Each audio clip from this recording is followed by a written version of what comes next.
Guess we're kind of going back into the mainstream on this record at number 17. Boy, we got really eclectic on the last four records on my fantasy playlist. Excuse me. Narcotic Thrust at number 21, J5 with Modern Times at number 20, Maria Mina with You're the Only One at number 19, Air with Cherry Blossom Girl at number 18.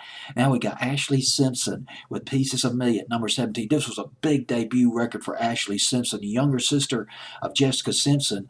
Ashlee Simpson, she started appearing in commercials not long after Jessica Simpson released her debut album. Her debut album was called Sweet Kisses. Boy, I remember that first album by Jessica Simpson. I Want to Love You Forever back in the fall of 1999. I remember her interview with Jessica Simpson she did with the Box. She was very professional, very lovely woman, very professionally attired, and she carried herself well professionally. In contrast with all the people who just came down on her tabloid, all the tabloids that she was all the tabloid stuff she got embroiled in later on. I keep going back to that interview, just how professional she looked. You know, she was not a bimbo by any means, Jessica Simpson. But let's get back to Ashlee, her younger sister. Ashlee Simpson, born in 1984, appeared in TV commercials. Her dad was her manager.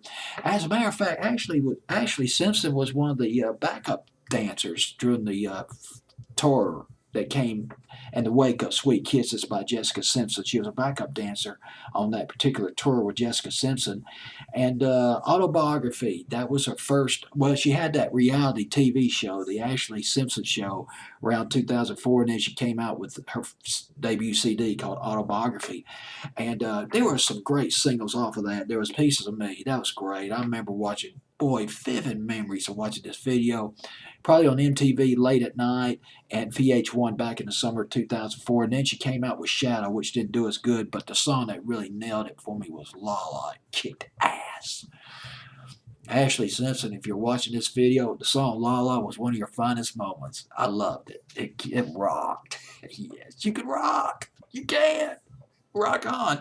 Speaking of another woman who can rock, well, in a different sort of way, Cara DioGuardi, and I'm hoping I'm pronouncing her last name correctly, DioGuardi, Cara DioGuardi, she came out with an autobiography, or a biography rather, about 7 or 8 years ago that I read and I enjoyed it. She's a prolific songwriter. She's written hundreds of songs, 150 of those songs on platinum albums. She co-wrote the song Walk Away by Kelly Clarkson. Remember that? One of Kelly Clarkson's best records, one of her fiery, incandescent performances, Walk Away by Kelly Clarkson. And she also co-wrote, Carrie DeGardia did, Ain't No Other Man by Christina Aguilera, another incandescent performance by Christina Aguilera. And oh my goodness, I kind of just found this out too. One of my favorite songs of the late 2000s, Cobra Starship, Good Girls Gone Bad. Cara DioGuardi, she wrote that. She co-wrote that as well. And she co-wrote a lot of the music, a lot of the songs on this album, Autobiography, including Pieces of Me, which comes in at number 17 on my fantasy playlist. But wait a minute, well, there's one other thing I just want to mention. I didn't know this. For about 5 years, Ashlee Simpson, she was going out with Pete Wentz, a Fallout Boy. Did you know that? She went out with him, and they started going out in 2006. They broke up in 2011 due to irreconcilable differences. That happens all the time, of course. So, but still, thought it might be something you'd like to know about. Well, at number 17, lovely, lovely song. Lovely video, too. Ashlee Simpson, Pieces of Me, up one from number 18 on my fantasy playlist, July 25th, 2004.